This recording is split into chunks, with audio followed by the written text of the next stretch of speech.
नमस्कार नमस्कार रसिक हो.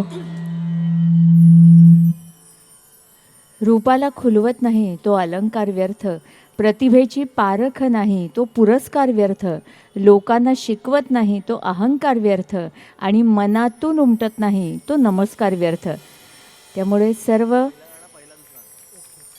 पनवेलकर रसिकांना, रामभक्तांना अगदी मनापासून अंतःकरणापासून आम्हा सर्व कलाकारांच्या वतीनं नमस्कार करते. आणि पनवेल विधानसभेचे आमदार माननीय प्रशांतजी ठाकूर, माजी सभागृह नेते परेश ठाकूर, पनवेल शहराध्यक्ष अनिल भगत आणि सांस्कृतिक विभागाचे अभिषेक पटवर्धन, या सगळ्यांबद्दल आभार हा शब्द वापरत नाही, कारण आभारामध्ये भार येतात ना, आणि धन्यवादही म्हणत नाही, धन्यवादात वाद येतो. त्याच्यामुळे या सर्व पदाधिकाऱ्यांबद्दल, मान्यवरांबद्दल, नेत्यांबद्दल आणि तुम्हा सर्व रसिकांबद्दल अगदी मनपूर्वक कृतज्ञता व्यक्त करते. उद्याच अयोध्येमध्ये राम मंदिराचा लोकार्पण सोहळा आहे, रामलल्ला प्राणप्रतिष्ठा आहे, आणि त्या पार्श्वभूमीवर आज हा कार्यक्रम करताना आणि विशेषतः इतक्या सुंदर वातावरणामध्ये, म्हणजे प्रभू श्रीरामांची इतकी विलोभनीय अशी मूर्ती, मोहक अशी रांगोळी, हा सुंदर असा देखावा म्हणूया, सेट म्हणूया, राम मंदिराची ही जी प्रतिकृती इतकी सुंदर मागे आहे, रामाचा आशीर्वादच पाठी आहे आमच्या सगळ्यांच्या असं वाटतंय. आणि ह्या अशा सुंदर अशा वातावरणामध्ये हा कार्यक्रम सादर करताना आम्हाला विशेष आनंद होत आहे. आपल्या सगळ्या भारतीय मनाची काही श्रद्धास्थानं आहेत, त्यापैकी एक श्रद्धास्थान म्हणजे अयोध्या. अयोध्येबद्दल बोलण्यासारखं खरं तर खूप आहे, पण फक्त 2 वाक्यांमध्ये बोलते आणि मग आपण आपल्या गाण्याला सुरुवात करणार आहोत. पहिल्या गाण्याला अयोध्या म्हणजे काय की ज्या नगरीला कुणीही जिंकू शकत नाही अशी ती अयोध्या. तिला अपराजिता किंवा अजिंक्य असं सुद्धा म्हटलं जातं. आणि अयोध्येचा दुसरा अर्थ असा आहे की ज्या नगरीमध्ये कुठलंही युद्ध नाही अशी ती अयोध्या. युद्ध 2 प्रकारची असतात, एक स्वतःशी आणि एक इतरांशी. आधी युद्ध स्वतःमध्ये, मनामध्ये सुरू होतं आणि मग ते इतरांबरोबर सुरू होतं. मनातलं युद्ध आधी थांबवायचं आहे, म्हणजे मन अयोध्या होईल, शरीर अयोध्या होईल, आणि मग रामाचं दर्शन आपोआपच होईल. आणि म्हणूनच सुरुवातीला या अयोध्येच्या राजाला आपण वंदन करूया.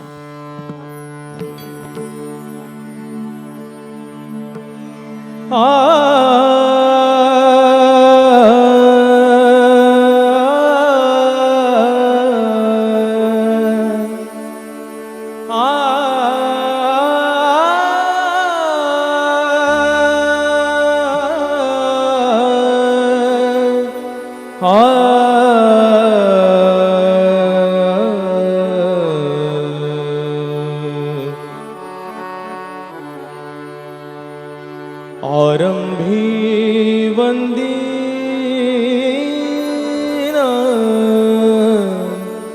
अयोध्येचा राजा, आरंभी वंदीन अयोध्येचा राजा, आरंभी आरंभी आरंभी वंदीन अयोध्येचा राजा, आरंभी वंदीन अयोध्येचा राजा. भक्तांची आकाजा, भक्तांची आकाजा, भक्तांची आकाजा पावतसे, आरंभी वंदीन अयोध्येचा राजा, आरंभी वंदीन अयोध्येचा राजा.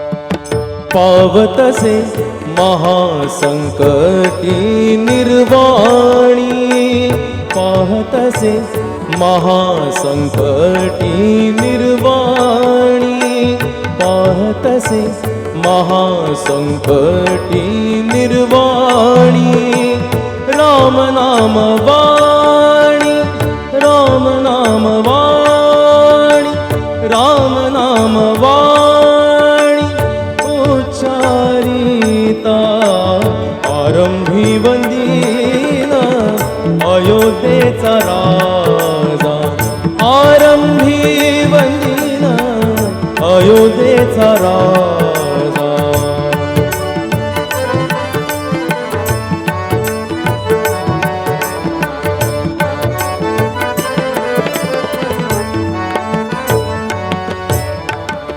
उच्चारिता राम होय पापक्षय उच्चारिता राम होय पापक्षय उच्चारिता राम राम राम होय पापक्षय उच्चारिता राम होय पापक्षय पुण्याचा निश्चय पुण्याचा निश्चय पुण्यभूमी आरंभी वंदिना अयोध्येचा राजा आरंभी वंदिना अयोध्येचा राजा आरंभी वंदिना अयोध्येचा राजा भक्तांची आकाजा भक्तांची आकाजा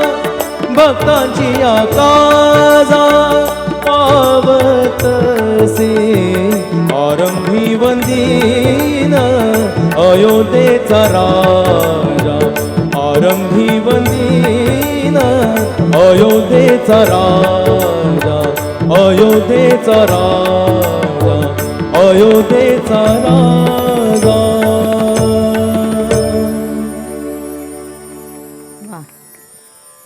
रामदास स्वामींची ही रचना पंडित भीमसेन जोशी यांनी गाऊन प्रसिद्ध केलेली, राम फाटक यांनी स्वरबद्ध केलेली, जयदीप बगवाडकर यांनी आपल्या पुढे सादर केली आणि कार्यक्रमाची एक छान सुरुवात जयदीपने करून दिली आहे.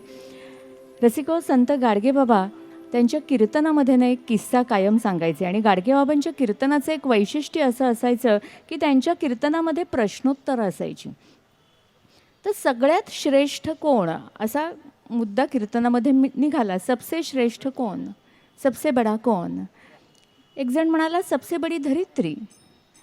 मग एक जण म्हणाला धरित्री कैसे बडी, वो तो शेष के माथे पर खड़ी, तो शेष बडा. मग आणखीन एक जण म्हणाला शेष कैसे बडा, वो तो शंकर के गले में पड़ा, तो शंकर बडा. मग आणखीन एक जण म्हणाला शंकर कैसे बडा, वो तो नंदी पर बैठकर चला, तो नंदी बडा.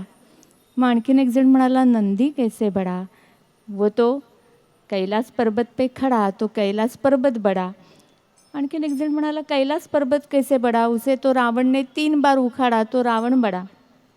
आणखीन एक जण म्हणाला रावण कैसे बड़ा, वो तो वाली के घर में अंगद के झूले पर लपेट के पड़ा, तो वाली बड़ा. मग आणखीन एक जण म्हणाला वाली कैसे बड़ा, उसे तो राम ने एक ही बाण से मारा, तो राम बड़ा. मग आणखीन एक जण म्हणाला राम कैसे बड़ा, वो तो हनुमान के हृदय में खड़ा, तो हनुमान बडा. ह्याच्यानंतर कुणीही काही बोललं नाही. थोडक्यात काय, भक्त सगळ्यात श्रेष्ठ. देवापेक्षा श्रेष्ठ कोण, भक्त. कुठेतरी एक छान वाक्य वाचलं होतं की जर पूर्ण रामायणातून जर हनुमानच गाळला तर काय गाळच उरेल ना.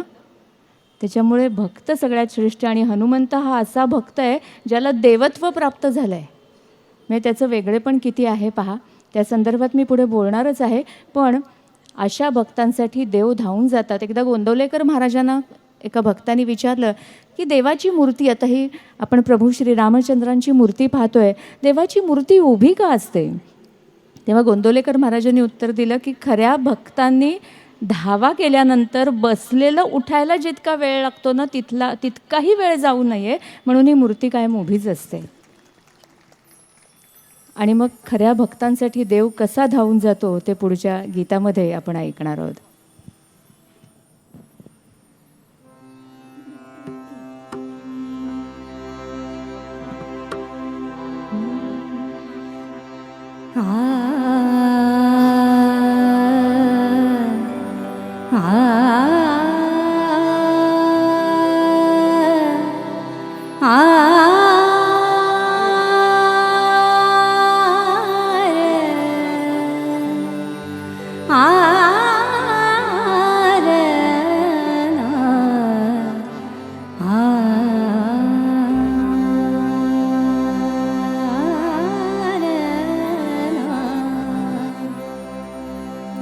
कबीराचे विणतोषेले, कबीराचे विणतोषेले, कौसल्येचा रामबाई, कौसल्येचा राम. कबीराचे विणतोषेले, कौसल्येचा रामबाई, कौसल्येचा रामबाई, कौसल्येचा राम. भाबड्याया भक्तासाठी, भाबड्याया भक्तासाठी देव करी काम. कौसल्येचा रामबाई, कौसल्येचा राम.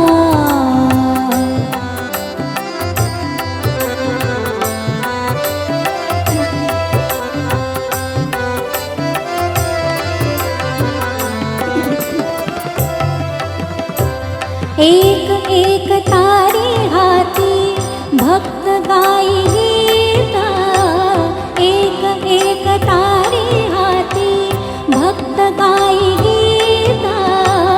एक एक धागा जोडी, धागा जोडी, जानकीचा नाथ, जानकीचा नाथ.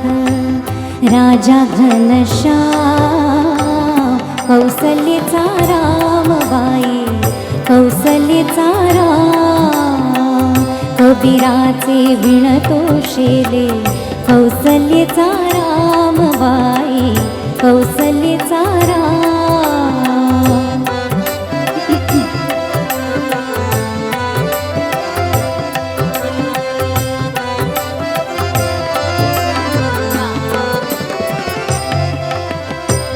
हळूहळू उघडी डोळे, पायी जो कबीर, पायी जो कबीर. हळूहळू उघडी डोळे, हळूहळू उघडी डोळे, हळूहळू उघडी डोळे. पायी जो कबीर, पायी जो कबीर. विणूनी आशेला गेला सखा रघुवीर, सखा रघुवीर. कुठे म्हणे राम, कुठे म्हणे राम, कुठे म्हणे राम. कौसल्येचा रामबाई, कौसल्येचा रामबाई, कौसल्येचा राम. कबीराचे विणतोषेले, कबीराचे विणतोषेले, कौसल्येचा रामबाई, कौसल्येचा राम. कौसल्येचा रामबाई, कौसल्येचा राम. वा, किती वर्ष आपण हे गाणं ऐकतोय. गदिमा पु ल, गदिमांनी लिहिलेलं आणि पुलंनी स्वरबद्ध केलेलं, म्हणजे गोड शब्द, गोड चाल. आत्ताच मला जयदीप म्हणाला की किती गोड लिहिलं ना. खरंच इतकी वर्ष, 1950 सालचा वगैरे साधारण हा सिनेमा असावा, इतकी वर्ष झाली तरी आजही त्याची गोडी कमी झालेली नाही, त्यातलं माधुर्य कमी झालेलं नाही. आणि माणिक वर्मांनी गाऊन प्रसिद्ध केलेलं हे गीत रश्मीने आत्ता आपल्या पुढे सादर केलं. रसिको, मूळ जी रामायण कथा आहे ना, त्या कथेला अनेक उपकथांची किंवा लोककथांची लेणी लाभलेली आहेत. त्यातलीच एक गमतीशीर अशी कथा तुम्हाला सांगते, कदाचित तुम्ही ऐकली असेल कधी. रामाचा जन्म झाल्यानंतर सगळ्यांनाच, सगळ्या अयोध्यावासियांना रामाचं मुख पाहण्याची, त्याचं दर्शन घेण्याची सगळ्यांना उत्सुकता लागलेली होती छोट्या ह्या बाळाला पाहण्यासाठी. अगदी निसर्गातल्या घटकांना सुद्धा रामाला पाहायची उत्सुकता लागली होती. अगदी सूर्य चंद्राला सुद्धा रामाचं दर्शन घ्यायचं होतं. आणि चंद्र हा तर विष्णूचा भक्त, म्हणजे राम हा विष्णूचा अवतार आणि चंद्र हा विष्णूचा भक्त आणि विष्णूचा सखा. त्यालाही आपल्या ह्या नव्या, म्हणजे आपल्या सख्याला या नव्या रूपामध्ये पाहायचं होतं. पण तुम्हाला सगळ्यांना माहिती आहे, रामाचा जन्म हा दुपारी 12 वाजता. मग चंद्र कसं पाहणार ना. त्याला अगदी वाट पाहत होता चंद्र की कधी रात्र होते आणि मला या बाळाला पाहता येत आहे. पण जेव्हा आपण एखाद्या गोष्टीची प्रतीक्षा करत असतो ना, तो वेळ कसा जातो तो म्हणजे वेळ जातच नाही असं वाटत असतं खरं तर. पुढे तास मिनटं पुढे जातच नाही आहेत, क्षण पुढे जात नाही आहेत असं वाटत असतं. आणि त्याला तेच वाटतंय की सूर्य आकाश अडवूनच बसलेला आहे, अजिबात सरकत नाही असं त्याला वाटतंय. आणि मग तो गुप्त रूपामध्ये आपल्या या भक्ताला, आपल्या सख्याला म्हणजे रामाला जाऊन सांगतो, बघ ना हा सूर्य आकाश अडवूनच बसलेला आहे, काय करू, मला तुझ्या या नव्या रूपामध्ये तुला पाहायचं आहे. तेव्हा राम म्हणतात की आत्ता मी बाळ रूपात आहे, आत्ता मी काहीही करू शकत नाही, पण मी नंतर द्वापार युगामध्ये कृष्ण रूपामध्ये येईन, तेव्हा मध्यरात्री मी येईन, तेव्हा तू आकाशात असशील, तू आकाश अडवून बस आणि आत्ताचं उट्ट काढ. अशी ही छान अशी गोड अशी लोककथा आहे. आणि पुढे श्रीरामांनी असंही सांगितलेलं आहे या कथेमध्ये की तुझं जे माझ्यावर प्रेम आहे ते माझ्या नावात राहील, म्हणजे माझ्या नावापुढे तुझं नाव लागेल आणि लोक मला रामचंद्र म्हणतील. आणि रामाने चंद्राचा हट्ट धरलेला आहे ही कथाही आपल्याला माहिती आहे. तर अशा या श्रीरामाला उठवण्यासाठीची भूपाळी आपण ऐकणार आहोत, पण त्याही आधी एक श्रीराम स्तुती आपण ऐकणार आहोत जी तुलसीदासांनी रचलेली आहे. आणि मला सांगायला अतिशय आनंद आणि अभिमानसुद्धा सावनीचा यासाठी वाटतो आहे की अयोध्येमध्ये लता मंगेशकर चौक बरोबर ना, याचं जे उद्घाटन झालं त्यावेळेला, उद्घाटनाच्या वेळेला तिने हे भजन, ही स्तुती गायलेली आहे. त्याबद्दलही तिने तो अनुभव तिने सांगावा, खरं तर तिच्या तोंडून ऐकायला मला आवडेल. आणि ते भजन आणि मग श्रीरामाला उठवणारी भूपाळी आपण दोन्ही तिच्या तोंडून ऐकणार आहोत. जरूर. ते आधी सगळ्यांना मनापासून जय श्रीराम. आम्हा सर्व कलाकारांच्या वतीने खरंच मनापासून आभार मानते की आज तुमच्यामुळे आम्हाला रामाची सेवा करायला मिळते, प्रभू रामचंद्रांची. आणि आत्ता जो दीपालीताईंनी अनुभव सांगितला, तर खरंच गेल्या वर्षी इतकं पुण्य, म्हणजे मला गेल्या जन्मीचं काहीतरी असेल की त्यामुळे मला गेल्या वर्षी हा खूप मोठा आशीर्वाद प्रभू रामचंद्रांचा लाभला. आणि अर्थातच भारतरत्न लता दीदींचा लाभला, कारण त्यांच्या प्रथम पुण्यस्मरणाला त्या वर्षी अयोध्येत सुश्री लता मंगेशकर चौकाचं उद्घाटन होणार होतं, लोकार्पण होणार होतं. 90 टन अशी असं ज्याचं वजन आहे अशी ती सरस्वती वीणा त्या चौकामध्ये उभारली गेलेली आहे. आपले माननीय पंतप्रधान नरेंद्रजी मोदी यांच्या हस्ते त्याचं अनावरण करण्यात आलं. आणि त्या प्रसंगी ही 2-3 रामभजनं सादर करण्याची संधी मला योगी आदित्यनाथजी यांनी दिली. हे खरंच माझं खूप खूप मोठं भाग्य असं मी समजते. आणि तीच रामस्तुती आता सादर करते.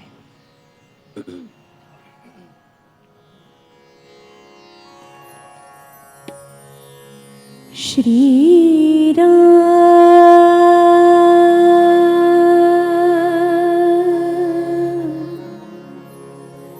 श्रीराम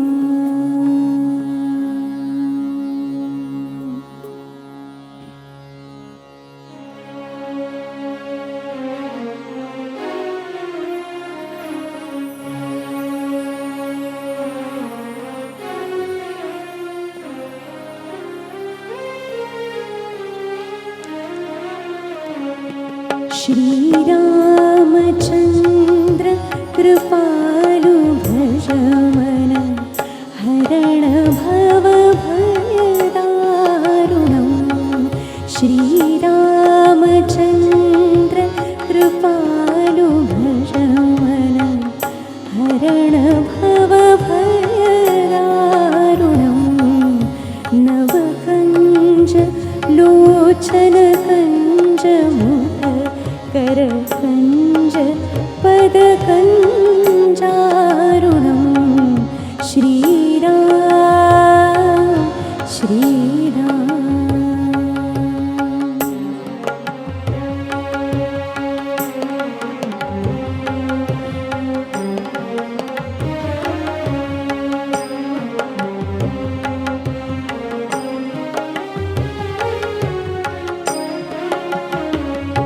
कन्दर्प अगणित अमित छवि नवनीलनीरद सुन्दरं पटपीतमानः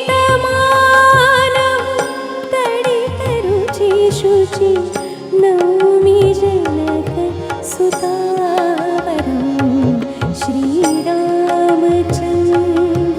कृपालु भजमन हरण भवभयदारुणं श्रीराम श्रीराम।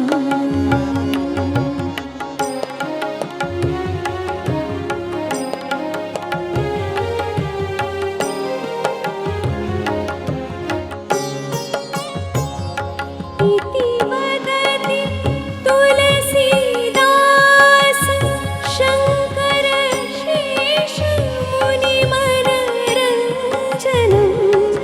मम हृदयकञ्ज निवास कुरु कामादिखदलगञ्जनं श्रीरामचन्द्र कृपालु भजमन हरण भवभयदारुणं नवकञ्जलोचन कञ्जमुख करकञ्ज पदकञ्जारुणं श्रीराम श्रीराम।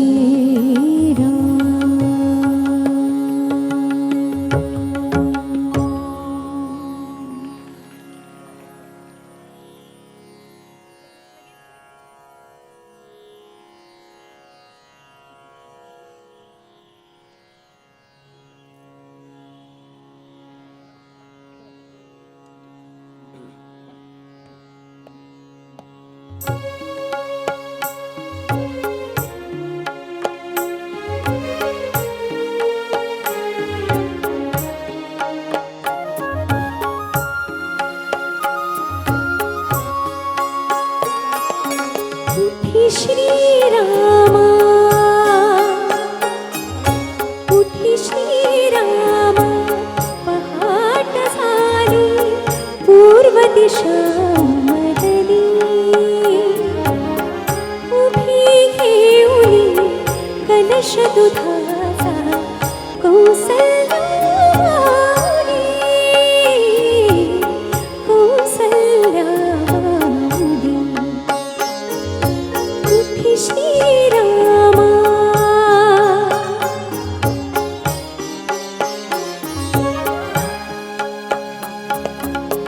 होमगृहीला ऋषी मुनींचे सामवेद रंगले गोशाळेतून कालवडींचे दुःखपान संपले मंदिरात रे भाट चालली मौन भूपाळी उभी घेऊनी कलश दुधाचा कौसल्यावाडी कौसल्यावाडी उठी श्रीरामा पहाट झाली पूर्व दिशा मरली उभी घेऊनी कलश दुधाचा कौसल्यावाडी कौसल्यावाडी उठी श्रीरामा।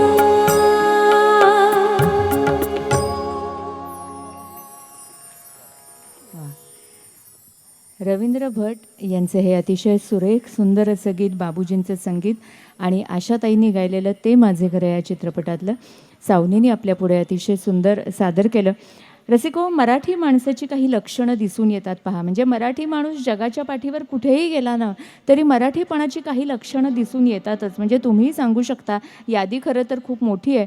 जय भवानी, जय शिवाजी किंवा हर हर महादेव असं म्हटल्यानंतर पेटून उठतं ते मराठीपण. खरं आहे ना?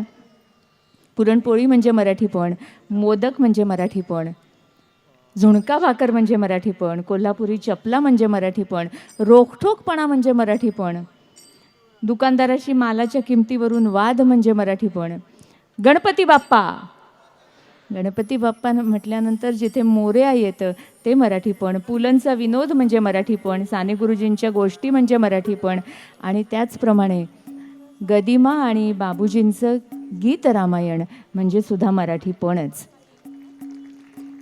गीतरामायण म्हणजे खरं तर रामस्मरणाचा अखंड झरा आहे असं म्हटलं तर ते वावगं ठरू नये. गीतरामायणातलं पहिलंच गीत आहे ना ते निवेदनात्मक आहे. प्रभू श्रीरामांनी अयोध्येमध्ये अश्वमेध यज्ञ मांडलेला आहे आणि या यज्ञासाठी लोकांचा अक्षरशः महासागर, माणसांचा महासागर तिथे लोटलेला आहे, यज्ञस्थळी आलेला आहे. आणि या यज्ञस्थळी वाल्मिकी ऋषी आपल्या 2 शिष्य कुमारांना लवकुश यांना घेऊन यज्ञस्थळी आलेले आहेत आणि लवकुश या जनसमुदायाबरोबर रामचरित्राचं गायन करत आहेत. म्हणजे लवकुश यांनी रामासमोरच रामचरित्राचं गायन करणं म्हणजे ज्योतीने तेजाची आरती आहे खरं तर.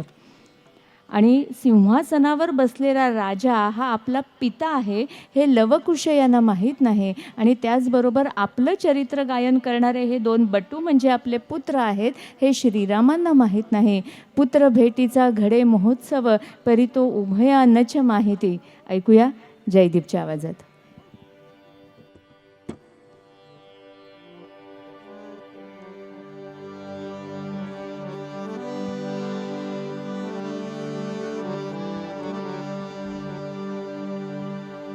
श्री राम श्री राम श्री राम श्री राम श्री राम श्री राम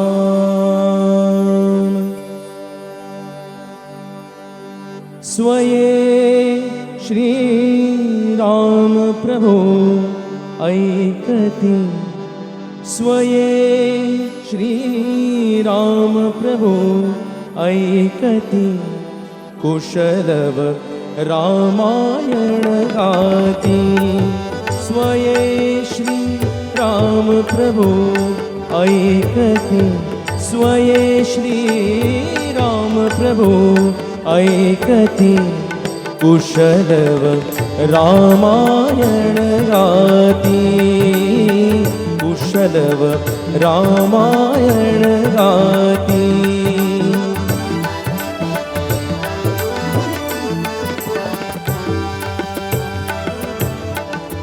कुमार दोघे एक वयाचे सजीव पुतळे रघुरायाचे कुमार दोघे एक वयाचे सजीव पुतळे रघुरायाचे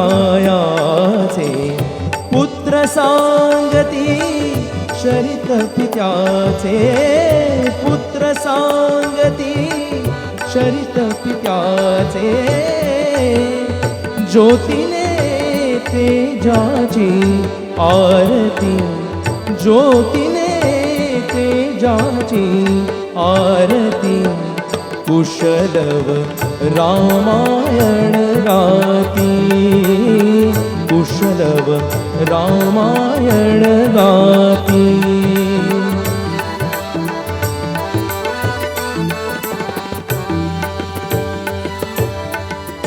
राजसमुद्रा वेशमुनींचे गंधर्वचे तपोवनीचे राजसमुद्रा वेशमुनींचे गंधर्वचे तपोवनीचे वाल्मिकीच्या भावमनीचे वाल्मिकीच्या भावमनीचे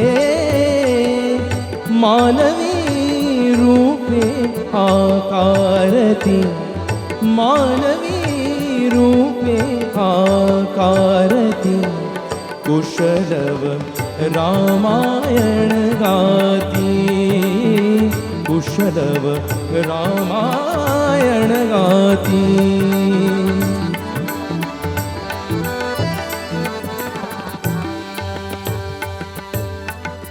ते प्रतिभेच्या आम्रवनातील वसंत वैभव गाते कोकिल ते प्रतिभेच्या आम्रवनातील वसंत वैभव गाते कोकिल बालस्वराने करुणी किलबिल बालस्वराने करुणी किलबिल गायने ऋतुराजा भारती गायने ऋतुराजा भारती कुशलव रामायण गाती कुशलव रामायण गाती स्वये श्रीराम प्रभु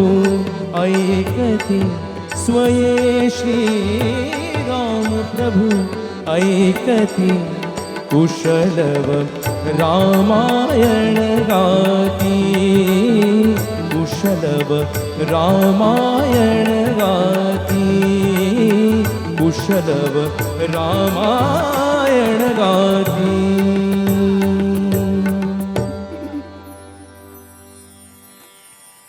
गीत रामायणातलं हे पहिलंच गीत जयदीपने आपल्यापुढे सादर केलं. गीत रामायण ज्याने ऐकलं त्यांना वाटलं असेल त्यांनी 3 कडवीच का ऐकवली, कारण गीत रामायणातली सगळीच गाणी ही खूप मोठी आहेत. आपण सगळ्याच गाण्यांची 2-3 कडवी घेतो आहे, कारण अधिकाधिक गाणी आम्हाला तुम्हाला ऐकवायची आहेत. त्यासाठी रसिको, काही नाती ही मिरवायची असतात मेडलसारखी, काही दाखवायची असतात दातांसारखी, काही वाहायची असतात ओझांसारखी, काही ओळखायची असतात गुपितासारखी, काही समजून घ्यायची असतात प्रेमासारखी, काही भोगायची असतात सम्राटासारखी, काही पेलायची असतात गोवर्धनासारखी, काही जोडायची असतात नात्यांसारखी, नातीगोती हातात नसतात नशिबासारखी, आणि म्हणूनच ती जपायची असतात तळ हाताच्या फोडासारखी. आणि रामाशी रामकथेशी असंच आपलं नातं आहे. मगाशी प्रास्ताविक करताना प्रशांतजी ठाकूर यांनी सांगितलं, लहानपणापासून आजी आजोबा आई वडील गुरुजन यांच्याकडून ह्या रामकथा आपण ऐकतो आहे, रामजन्माच्या कथासुद्धा ऐकतो आहे की अयोध्येमध्ये सगळी सुखं होती, सगळी लोक सुखात समाधानात ऐश्वर्यात होती, पण एक खंत होती, गादीला वारस नव्हता. आणि म्हणून दशरथ राजांनी पुत्र कामेष्टी यज्ञ मांडला आणि त्याला ऋष्यशृंग ऋषींना आमंत्रित केलं. ऋष्यशृंग ऋषींनाच का आमंत्रित केलं, तर कामशास्त्र या विषयातलं त्यांना सखोल ज्ञान होतं आणि वनस्पतींचे गुणधर्म याचंही त्यांना ज्ञान होतं. आणि मग अग्नीच्या साह्याने वनस्पतीपासून त्यांनी प्रसाद तयार केला आणि तो प्रसाद दशरथ राजा पायसदान हे जे गाणं आहे गीत रामायणातलं ते आपण घेत नाही होत, पण तो प्रसाद त्यांनी दिला तिन्ही राण्यांना आणि दशरथ राजाला. आणि त्यानंतर कौसल्येला श्रीराम, सुमित्रेला लक्ष्मण आणि शत्रुघ्न, कैकेयीला भरत असे 4 पुत्र झाले. राजाची इच्छा पूर्ण झाली, प्रासादातील सुखाला सीमा राहिल्या नाहीत. रामजन्म ही एक आनंदाची अवस्था. राजघराण्याला आनंद झाला कारण गादीला वारस मिळाला, प्रजेला आनंद झाला कारण राजाला पुत्र लाभ झाला, कौसल्येला आनंद झाला तो मातृत्व प्राप्तीचा, आणि निसर्गाला आनंद झाला तो नवचैतन्य जन्मल्याचा. ऐकूया सावनीकडून.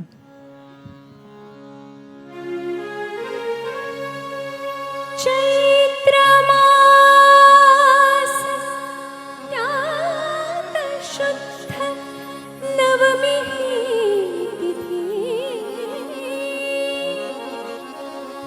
गंधयुक्त तरीही वात उष्ण हे चिती, 2 प्रहरी कांगशिरी सूर्य थांबला,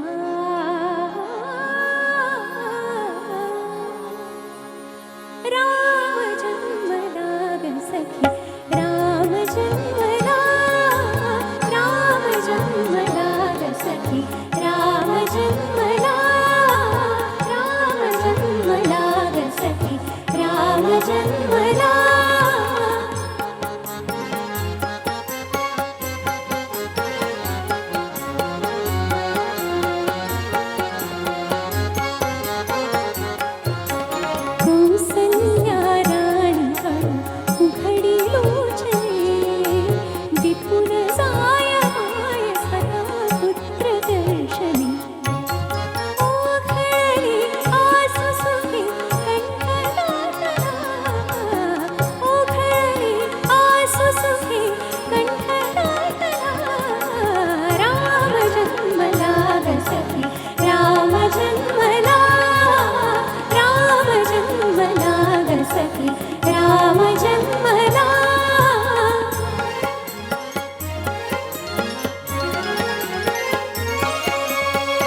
सखी राम जन्मला राम जन्मला ग सखी राम जन्मला.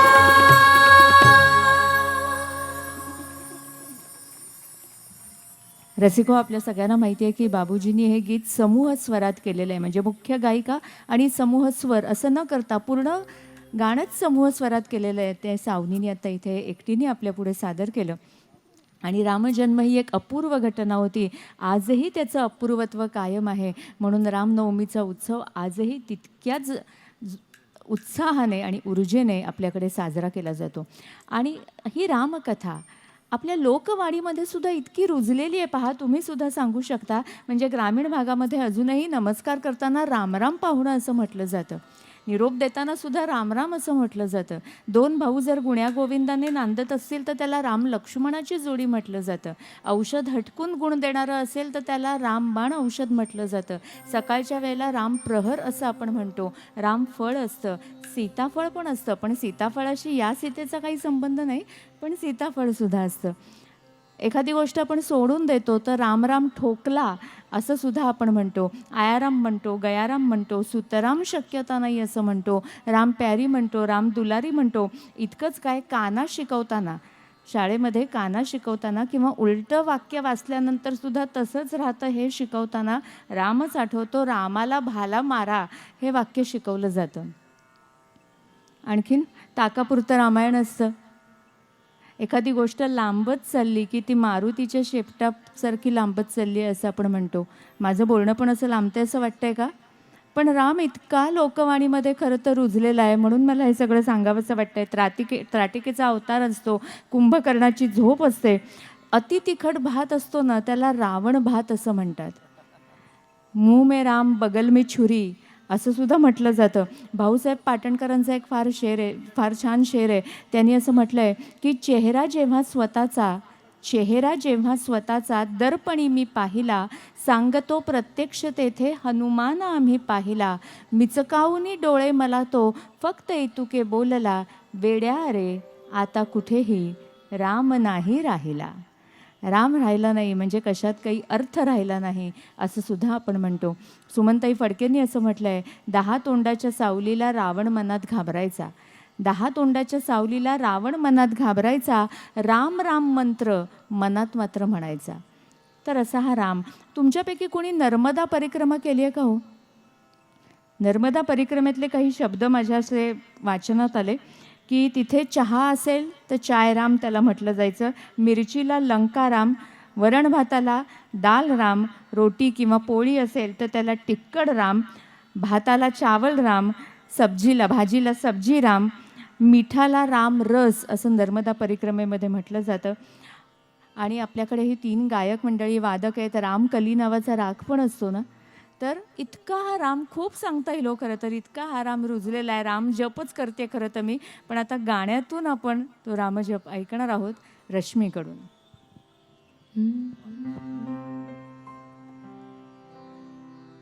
पानी सारे गारे गारे रे प पम गम पसानी गारे रे पसा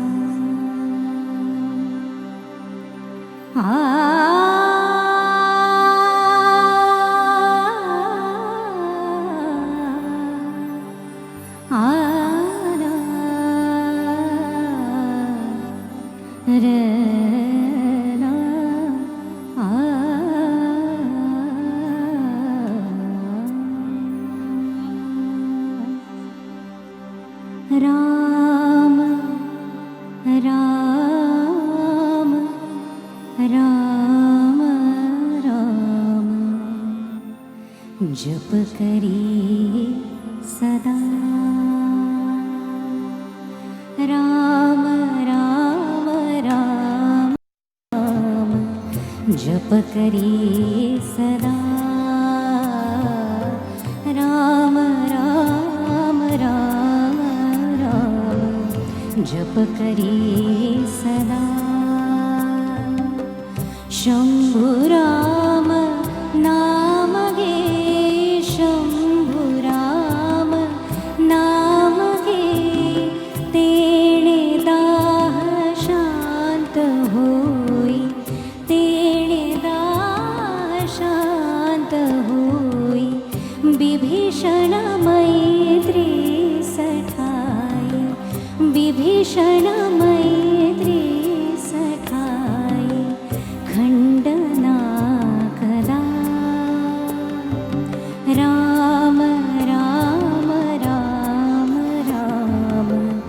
जप करी सदा राम राम राम राम जप करी सदा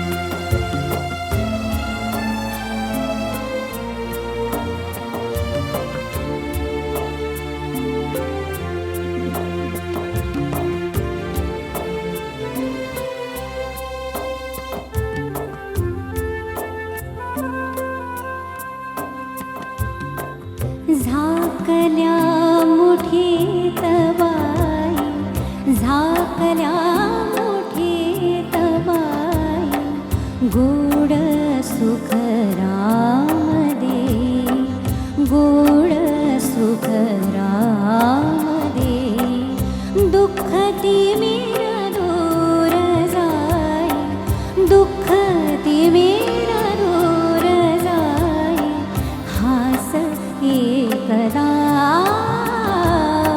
राम राम राम राम जप करी सदा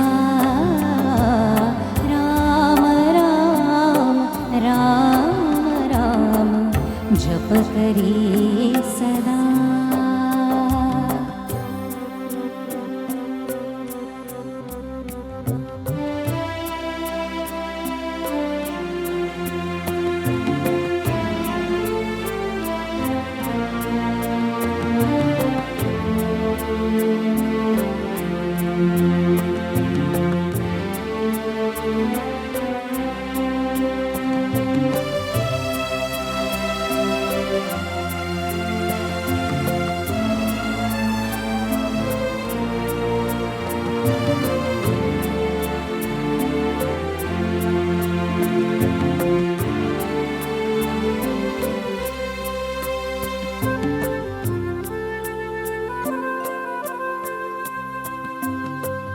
ऊन शाल ग्रीष्म जुलवी ऊन शाल ग्रीष्म जुलवी नीलमेघा वीज फुलवी नीलमेघा वीज फुलवी भुलुनी भय मम खुशीत भुलुनी भय मम खुशीत नीज चंचला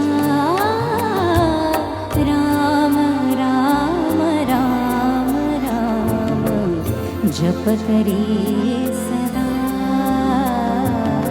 राम राम राम राम जप करी सदा शंभु राम नाम घे शंभु राम नाम घे तेणे दाह शांत होई तेणे दाह शांत होई विभीषण मैत्री सठाई विभीषण मैत्री सठाई खंडना कदा राम राम राम राम जप करी सदा राम राम राम राम जप करी सदा जप करी सदा जप करी सदा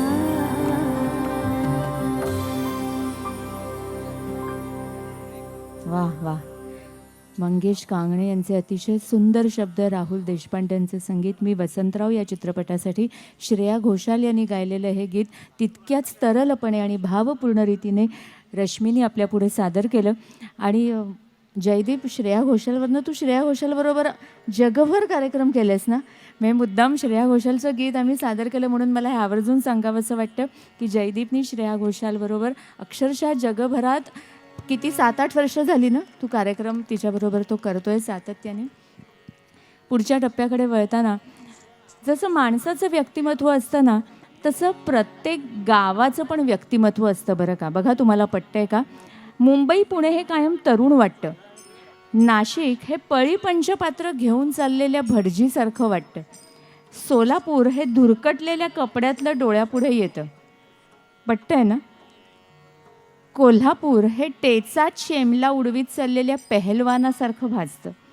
आणि पंढरपूर कसं भासतं तर कमरेला पताकेची काठी खोचून जय जय राम कृष्ण हरीचा घोष करीत चाललेल्या तडफदार वारकऱ्यासारखं भासतं. पनवेल कसं भासतंय मला तरी आज रसिक, सांस्कृतिक आणि भक्तिमय असं वातावरण आज पनवेलमध्ये वाटतंय. पनवेलकडनं पुन्हा एकदा पंढरपूरकडे येताना जिथे देवाचा निवास आहे, नदीचा सहवास आहे, बुक्याचा सुवास आहे आणि संतांचा ध्यास आहे असं हे पंढरपूर शहर, पंढरपूर गाव आणि तिथे हा विठ्ठल उभा आहे. पण तो कर्नाटकातून आला आहे असं सुद्धा म्हटलं जातं. अगदी आदिम काळापासून पडलेला प्रश्न आहे की परमेश्वर नावाची शक्ती खरंच अस्तित्वात आहे का हो. कुसुमाग्रजांनी फार छान उत्तर दिलं आहे. त्यांनी असं म्हटलं आहे ज्याला तो हवा आहे ना त्याच्यासाठी तो आहे आणि ज्याला तो नको आहे त्याच्यासाठी तो नाही आहे. ज्याला तो हवा आहे त्याच्यासाठी तो धावून कसा येतो आपण ऐकणार आहोत जयदीपकडून.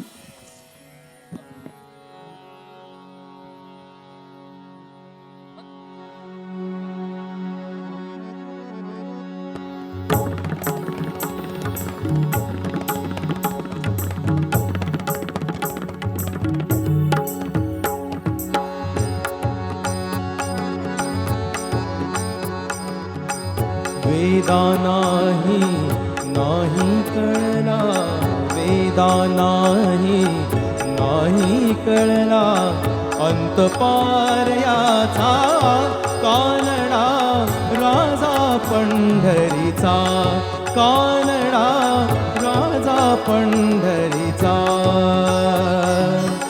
वेदा नाही कळला, वेदा नाही कळला, अंतपार याचा कानडा राजा पंढरीचा, कानडा राजा पंढरीचा.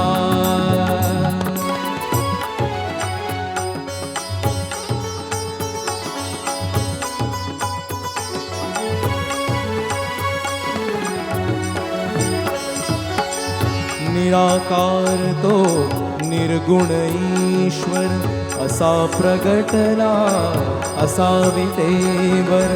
निराकार तो निर्गुण ईश्वर असा प्रगटला असा विटेवर. उभय ठेविले हात कटीवर, उभय ठेविले हात कटीवर. पुतळा चैतन्याचा कानडा राजा पंढरीचा, कानडा राजा पंढरीचा, कानडा राजा पंढरीचा.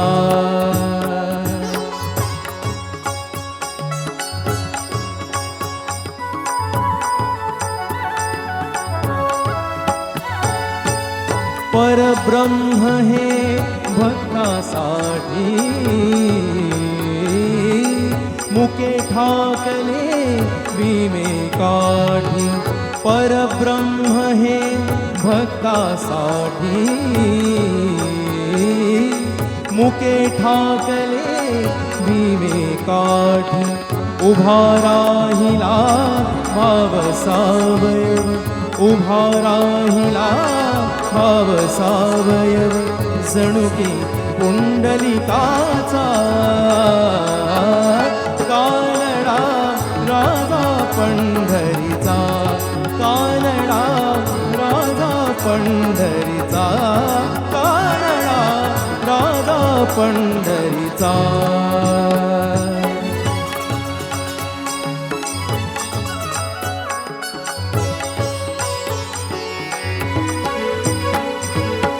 हा नाम्याची खीर चाखतो चोखोबांची गुरे राखतो हा नाम्याची खीर चाखतो चोखोबांची गुरे राखतो पुरंदराचा हा परमात्मा पुरंदराचा हा परमात्मा वाली दामाजीचा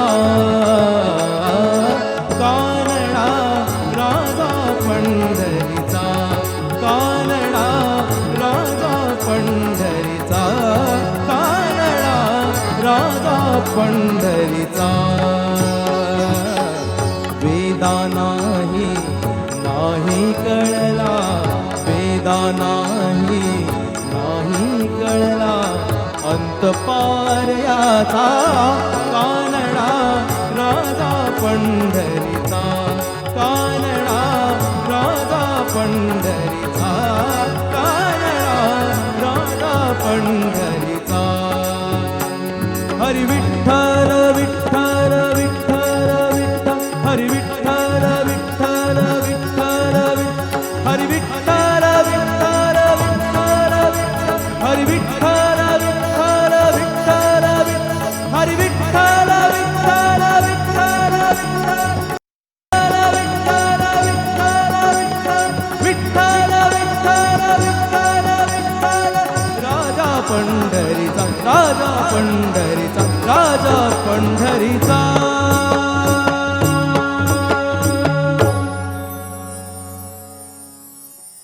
वा वसंतराव देशपांडे आणि बाबूजी दोघांनी म्हटलेलं हे गीत झाला महार पंढरीनाथ या चित्रपटातलं बाबूजींनीच स्वरबद्ध केलेलं आणि गदिमांनी गायलेलं जयदीपनी आपल्यापुढे दमदारपणे सादर केलं आणि भावपूर्ण रीतीने सादर केलं. रसिको एक फुगेवाला असतो बरं का, तो वेगवेगळ्या रंगांचे फुगे विकत असतो, काळा पांढरा निळा आणि छान गप्पा मारत विकत असतो. एक छोटा मुलगा विचारतो एकदा की काय हो काका, तो काळ्या रंगाचा फुगा आकाशात उंच उडेल का हो? तेव्हा ते काका खूप छान उत्तर देतात. ते म्हणतात की बाळा, या फुग्याचा रंग काळा आहे की पांढरा आहे हे महत्त्वाचं नाहीच आहे मुळी, त्याच्या आतमध्ये जो गॅस आहे ना तो महत्त्वाचा आहे. तो जर व्यवस्थित असेल तर फुगा हवेत उडेलच. अनायसे तिथे एक फुगेवाला पण आलेला आहे, काय योगायोगे.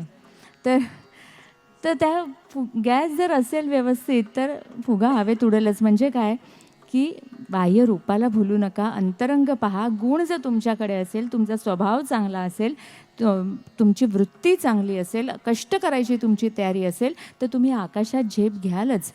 पण तरीसुद्धा असं असलं तरी आपल्याकडे गोऱ्या रंगाचं जरा आकर्षण असतं की नाही, सगळ्यांना असतं. गोऱ्या रंगाचं आकर्षण सगळ्यांना असतं. पण गंमत पहा, आपली सगळी दैवत मात्र सावळी किंवा काळी आहेत.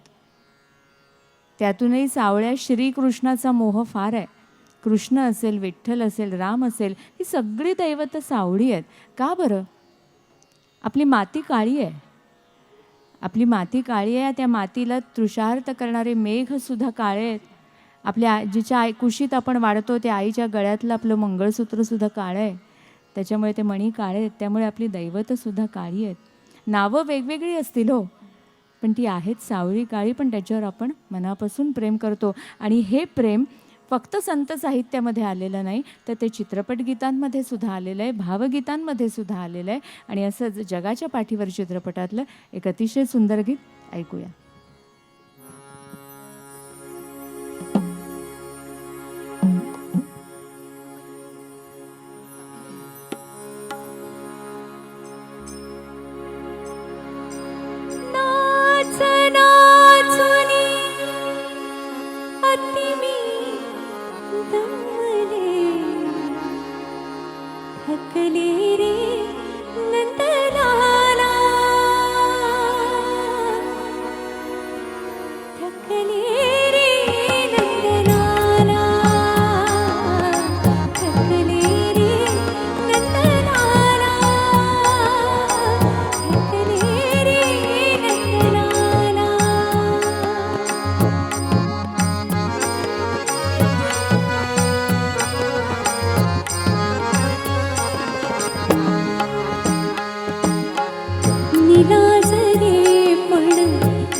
शतकवनांची कंठी घातली माला.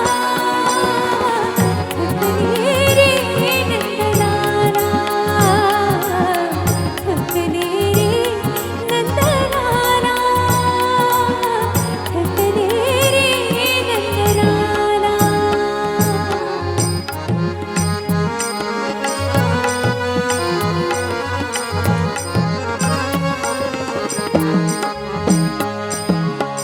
स्वतः भोवती घेता गिरया अंधपणा आला. तालाचा मज तोल कळेना, साधही गोठून गेला. अंधारी उभी आंधळी, अंधारी उभी आंधळी, जीवन जीवनाला. थकले रे नंदलाला, थकले रे नंदलाला, थकले रे नंदलाला. आशाताईंनी गायलेलं हे गीत सावनीने आपल्यापुढे सादर केलं. रसिक हो, मी मगाशी म्हटल्याप्रमाणे मूळ रामकथेला इतकी उपकथा किंवा लोककथा, मौखिक परंपरेतून आलेल्या कथा याची लेणी लाभलेली आहेत. आणि विनोबांच्याच गीता प्रवचनेमध्ये एक अतिशय गोड कथा त्यांनी सांगितलेली आहे की रामदास स्वामी रामायण लिहित होते बरं का, आणि ते रामायण जसं जसं लिहून व्हायचं ना तसं ते आपल्या शिष्यांना ऐकवायचे. आणि शिष्यांना ऐकवत असताना मारुती राया तिथे गुप्तपणे येऊन बसायचे. एकदा रामदास स्वामी आणखीन पुढची कथा लिहून झाल्यानंतर आपल्या शिष्यांना ऐकवत होते आणि ऐकवता ऐकवता कथेच्या ओघामध्ये ते म्हणाले की हनुमंत जेव्हा सीतेला भेटायला अशोकवनामध्ये गेले तेव्हा तिथे पांढऱ्या रंगाची फुलं पडलेली होती. मारुतीराया हे गुप्त रूपात होते हे विसरून गेले आणि ते पटकन म्हणाले की ती फुलं पांढरी नव्हती बरं का, ती लाल भडक रंगाची होती. एकदमच अवचित असे मारुतीराय प्रगट झालेले पाहून सगळेच जण एकदम अचंबित झाले, आश्चर्यचकित झाले. रामदास स्वामी सुद्धा आपल्या मुद्द्यावर ठाम होते. ते म्हणाले नाही, ती फुलं पांढऱ्या रंगाचीच होती. मारुतीराय म्हणाले नाही, ती लाल रंगाची होती, मी स्वतःच्या डोळ्याने ती फुलं पाहिलेली आहेत. मग रामदास स्वामी आणि मारुतीराय म्हणाले चला आपण श्रीरामांकडेच जाऊ आणि त्यांच्याकडनंच काय तो निर्णय घेऊ. आणि मग दोघे प्रभू श्रीरामांकडे येतात. श्रीरामांच्या मुखावर हसू येतं की कुठल्या गोष्टीवर लोक वाद घालत आहेत, त्यांना गंमत वाटते, त्या मुद्द्याची गंमत वाटते खरं तर. आणि मग प्रभू रामचंद्र म्हणतात की खरं तर फुलं पांढरीच होती, पण सीतेची दयनीय अवस्था पाहून इतका राग हनुमंताला आला होता. लालबुंद झालेले होते डोळे आणि त्या लालबुंद डोळ्यांना ती फुलं, पांढरी फुलंसुद्धा लालच दिसत होती. जशी आपली दृष्टी असते ना तशी सृष्टी असते. त्यामुळे फुलं पांढरीच होती पण रागामुळे ती हनुमंताला लाल दिसत होती. सप्त चिरंजीवांपैकी एक म्हणजे मारुतीराय आहेत. आणि आपल्या सगळ्यांना माहिती, आपल्या सगळ्यांची अशी श्रद्धा आहे की जिथे रामकथा सुरू असते ना, रामकथा सुरू व्हायच्या अगोदरच मारुतीराय तिथे उपस्थित राहतात आणि रामकथा संपल्यानंतर सगळे श्रोते निघून गेल्यानंतर मारुतीराय निघून जातात. आणि जोपर्यंत रामकथा आहे, रामचरित्र आहे, तोपर्यंत मारुती चिरंजीव राहणार आहे असा आशीर्वाद प्रभू रामांनीच त्यांना दिलेला आहे. तर अशा या हनुमंताचं गीत आपण ऐकणार आहोत जयदीपकडून.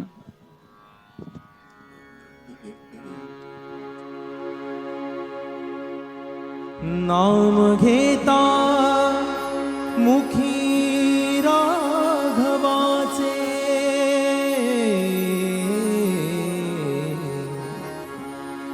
नाम घेता मुखी राघवाचे, नाम घेता मुखी राघवाचे, दास रामाचा हनुमंत नाचे, नाचे दास रामाचा हनुमंत नाचे. नाम घेता मुखी राघवाचे, दास रामाचा हनुमंत नाचे, नाचे दास रामाचा हनुमंत नाचे.